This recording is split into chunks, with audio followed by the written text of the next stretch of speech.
Welcome to the tale of Singasari Kingdom.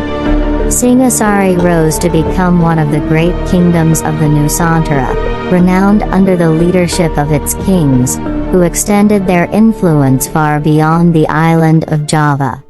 Di suatu wilayah, hiduplah seorang laki-laki yang terkenal pencurian dan penipuan yang bernama Ken Arok.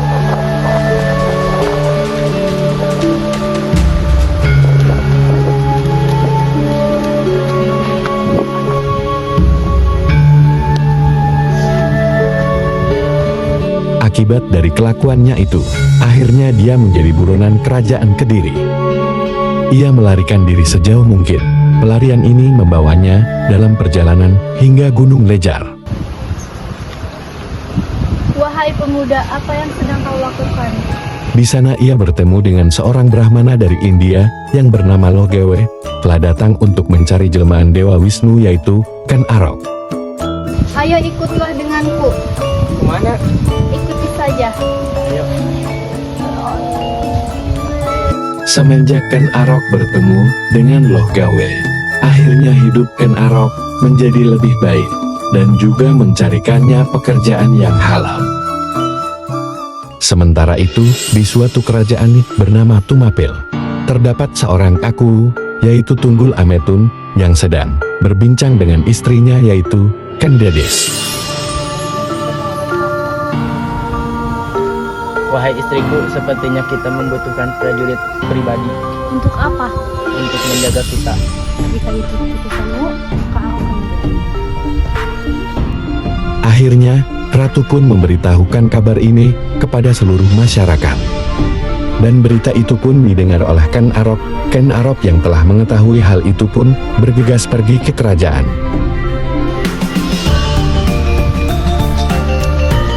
Mau apa kamu kesini? Aku ingin menemui raja kalian. Baik, saya akan menyampaikan dulu kepada raja. Setelah beberapa saat menunggu, akhirnya prajurit pun tiba dengan seorang wanita cantik yaitu Ken Dedes.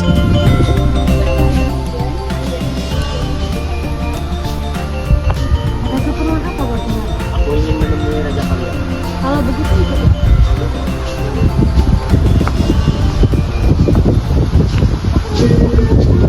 Disitulah Ken Arok mulai jatuh cinta kepada Ken Dedes. Tapi meskipun dia sudah jatuh cinta kepada Ken Dedes, tetap saja Ken Arok tidak bisa menyatakan rasa cintanya begitu saja. Apalagi setelah dia mengetahui bahwa Ken Dedes bukanlah wanita lajang, melainkan istri dari Raja Tunggul Ametung.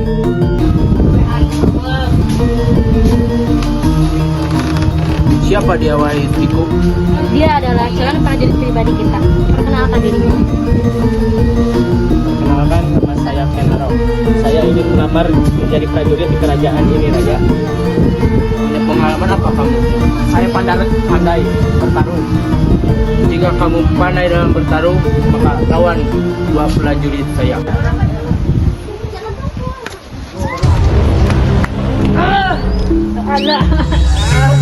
Cukup, kemari kau.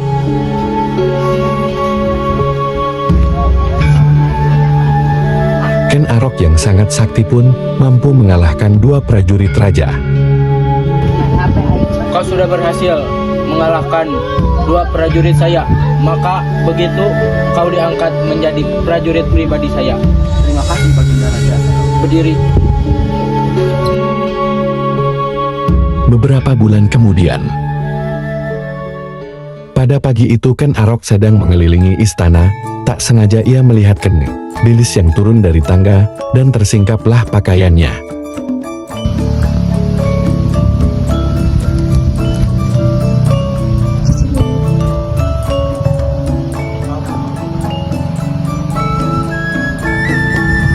Ken Arok mengetahui rumor bahwa Ken Dedes tidak mencintai Tunggul Ametung. Alhasil yang awalnya dia segan untuk mendekati Ken Dedes, merasa semakin tertantang lagi untuk mendekati Ken Dedes. Setelah kejadian tersebut, ia pulang dan menceritakan peristiwa tadi kepada Lohgau. Wahai orang beriman, aku tidak sengaja melihat aura perempuan yang sangat bercahaya. Kira-kira apakah itu? Apabila ada seorang wanita yang bagian private tubuhnya mengeluarkan cahaya, itu artinya dia akan menjadi ibu dari raja Ucapan Logawe membuatkan Arok sangat terkejut dan terkagum-kagum. Disitulah muncul niat buruk, di mana Ken Arok ingin merebutkan Dedes dari Tunggul Ametung.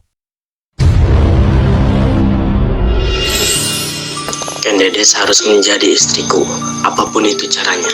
Jika dia diramalkan jadi ibu dari raja-raja di tanah Jawa, maka aku harus merebut dia agar aku menjadi bapak raja-raja Jawa.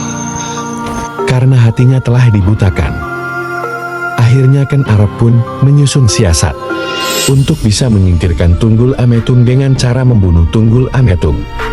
Lapun mendatangi seorang ahli keris yang bernama Mpu Gandring. Harus mencari keris sakti itu. Kira-kira di mana itu?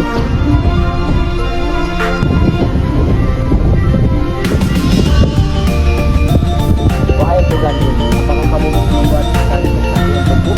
Baik, saya akan membuatkan. Tetapi keris ini akan dibuat dalam 1 tahun. Apakah tidak bisa lebih cepat, misalnya 5 bulan? Bisa, tapi saya tidak menjanjikan. Ken Arok mendatangi Mpu Gandring untuk menagih keris yang ia pesan. Sesampainya di rumah, Mpu Gandring Ken Arok dibuat kecewa karena keris pesanannya belum selesai. Meskipun belum jadi, Ken Arok tetap memaksa untuk mengambil keris itu dan membunuh Mpu Gandring.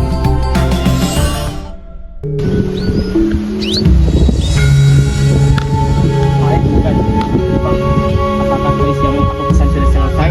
Belum selesai. Sudah tidak apa-apa, aku tetap menginginkannya. Tetapi ini belum selesai. Tidak boleh.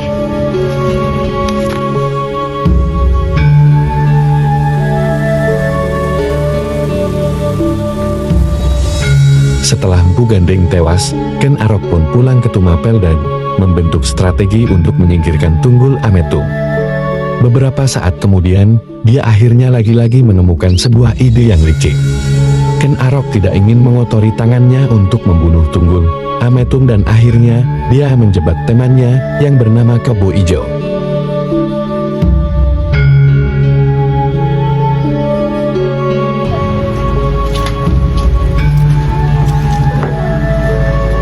Wahai temanku, dan aku mempunyai keris sakti. Keris sakti ini terbuat oleh ahli keris terpandang, yaitu Mpu Gandring. Apakah kamu ingin meminjamnya?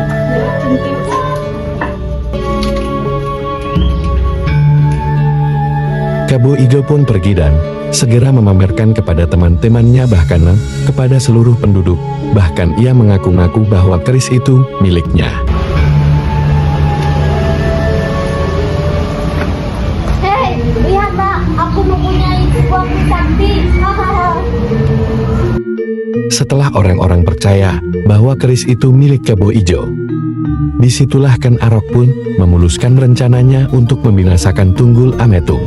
Di mana pada suatu malam Ken Arok pergi ke rumah Kebo Ijo dan diam-diam mengambil kerisnya itu.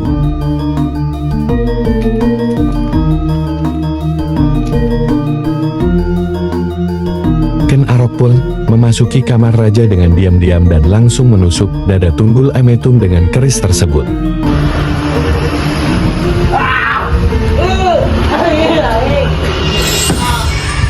Keesokan paginya kerajaan Tumapel pun digegerkanlah dengan penemuan jasad Tunggul Ametung yang mati dalam kondisi tertancap keris. Orang-orang yang mendengar berita tersebut pun langsung bertanya-tanya siapakah yang telah membunuh mereka. Di tengah kerumunan itu Ken Arok pun muncul seolah-olah menjadi pahlawan di balik kematian Tunggul Ametung ini. Ada siapa sih yang bunuh raja? Aku juga tidak tahu. Kamu tahu tidak? Siapa ya? Hei, katanya pembunuh raja adalah pemilik keris sakti itu. Oh, Kebo Ijo. Ayo kita datangin rumahnya. Ayo. Itu dia. Ayo kita tangkap. Ayo. Kamu pembunuh raja. Tidak, bukan aku. Mana ada pembunuh aku?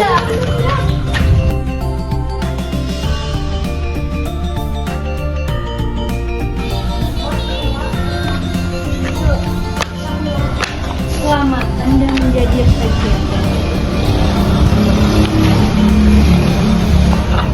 Akhirnya aku menjadi raja. Iya, si Kakak Tisna.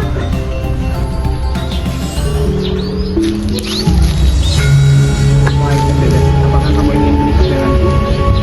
Aku bersedia, tapi aku sedang mengandung anak dari tempat kamu dulu. Tidak apa-apa, aku akan tetap menerimanya. Kalau begitu, aku bersedia.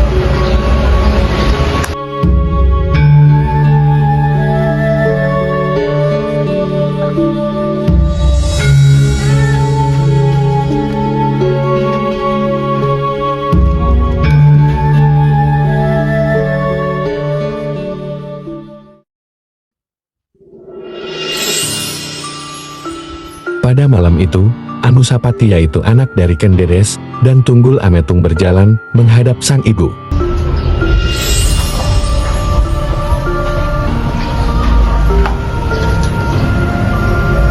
Wahai ibunda, Tiada anakku. kenapa aku selalu dianak-tirikan oleh ayahku? Sebenarnya, kamu anak bidadari Arab. Dulu, ayahmu adalah raja pertama di kerajaan ini, Tunggul Ametung. Dia meninggal karena dibunuh oleh kamu. Aku akan membalas dendam ayahku. Jangan anakku. Aku akan membalas dendam. Jangan, jangan.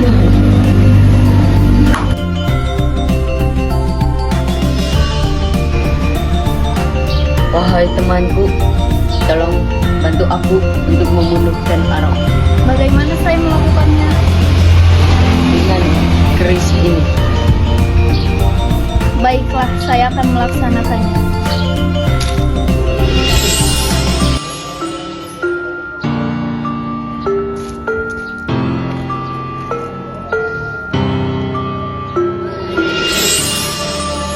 Teman Anusapati pun lari karena ketahuan, dan Anusapati pun mengejar temannya. Akhirnya dia tertangkap, membunuh temannya. Tangkap dia! Ya, sini. Ya, ya, ya. Pengkhianat kau!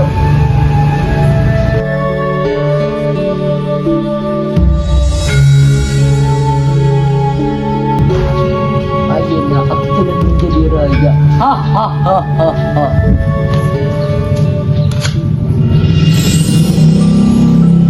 Aku telah mengetahui semuanya, Anusapati. Apa dulu tanya, yo? Aku tidak menerima bahwa ayahku dibunuh olehmu. Ayahku juga dibunuh oleh ayahmu. Cekcok pun terjadi, hingga terjadilah perang antar saudara.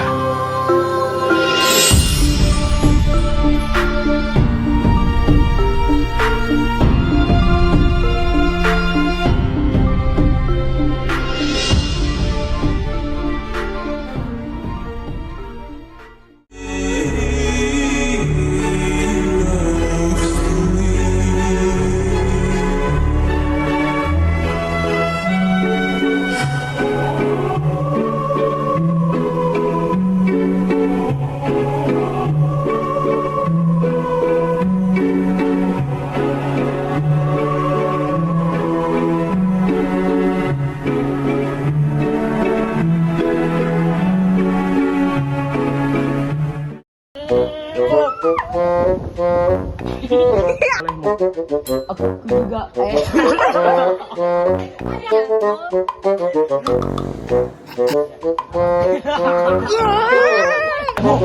Ayahku juga dibunuh. Orang